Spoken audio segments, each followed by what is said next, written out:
უმეტეს შემთხვევაში ასეთი ტიპის სტიქიები შესაძლოა უბრალოდ ბუნებრივი სტიქია დარჩეს და ტრაგედია არ გადაიქცეს ხოლმე. 2015 წლის 13 ივნისი, დღე რომელიც თბილისს არასდროს დაავიწყდება.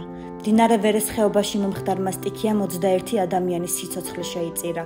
2 დღემდე დაკარგულად ითვლება, დაზარალდა ათასობით ადამიანი.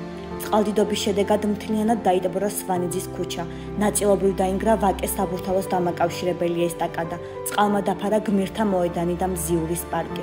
თითქმის მთლიანად განადგურდა თბილისის ზოოპარკი. ცხოველების ნაწილი სტიქიას ემსხვერპლა, ნაწილმა კი ვოლიერად თავი დააღწია და ქალაქის ქუჩებში გამოიქცა. ასეთი ტიპის სტიქიებისგან თავდაცვა ესე ჰიპოთეტურად შესაძლებელია, უბრალოდ ზოგიერთ შემთხვევაში შეიძლება იყოს გამონაკლისი, რომ იმდენად სწრაფად და მოულოდნელად ჩამოყალიბდეს სტიქია, რომ რეაგირება ვერ მოესწროს. ასეთ სტიქიაში შეიძლება არ ყოფილიყო ვერეს 13-14 ივნისის სტიქია, იმიტომ რომ ის ესე შეიძლება მყისიერად დაიძრა, მაგრამ თბილისამდე მყისიერად არ მოუღწევია, გარკვეული დრო გავიდა, ათეული წუთები თუ არა 1 ან 2 საათი, სანამ სტიქია გადაიქცა ტრაგედიად. 13 ივნისის ღამეს მდინარე ვერეს ხეობაში წყლის ხარჯმა 450 კუბური მეტრი წამში შეადგინა. ეს ზუსტად იმდენია, რასაც მტკვარი გაზაფხულის წყალუხვების დროს აღწევს. ასეთი რაოდენობის წყალი მდინარე ვერეში არასდროს აღრიცხულა. საქართველოს უახლესი წარსულიდან ეს ერთ-ერთი ყველაზე ტრაგიკული შედეგია. Ლიანად იყო ძალიან დაძაბული, ძალიან რთული ყველანაირად და რასთავარია ყველაზე უფრო მძიმე სწორედ ის იყო, რომ უზარმაზარი მსხვერპლი მოყვა ამას ყველაფერს ხო თვითონ ქალაქის მოსახლეობა ბევრი დაიღუპა, ჩვენი 3 თანამშრომელი დაიღუპა და დაახლოებით 300-მდე ცხოველი დაიღუპა. მათ შორის ცხოველები, რომლებთანაც ასე ვთქვათ, პირადი მეგობრული ურთიერთობები ჰქონდა. რა ძალიან გულდასაწყვეტია. ჩამოვედით აქ, როგვენახა რა ხდებოდა და მოვყევით ამ პირდა უშუალოდ ეპიცენტრში, საიდანაც ყველაფერი დაიწყო, სადაც წყალი შემოვარდა. ასე რომ მოგვიწია ძრომიალი, ასე ვთქვათ, კედლებზე, რომ თავი გადაგვერჩინა და სახურავზე ერთი პარაპეტზე უფრო სწორად გავატარეთ მთელი ღამე. სიბნელე იყო, მე მესმოდა, საბედნიეროდ ვერ ხედავდი ამას ყველაფერს.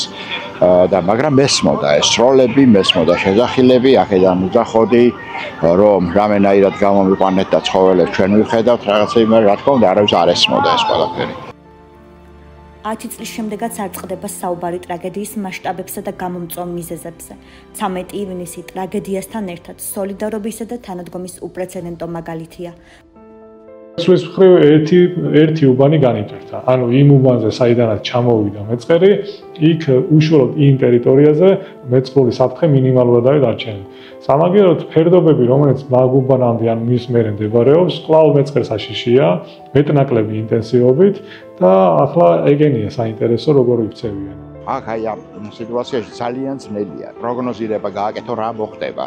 მაგრამ აი როცა მოხდება, შენ უნდა შეგეძლოს უკვე რაღაცა გარკვეული გამოსავალის მოძებნა და გასავალი არ უნდა დაიბნე. დაბნეულობა შიში ეს არის დაღუპვის ტოლფასი ასეთ შემთხვევაში.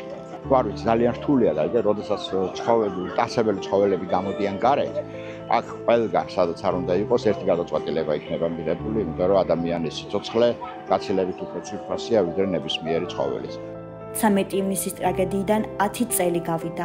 ამ დღემ შეცვალა ადამიანების ცხოვრება და ტრაგედიასთან ერთად ერთიანობის სიმბოლოდ იქცა.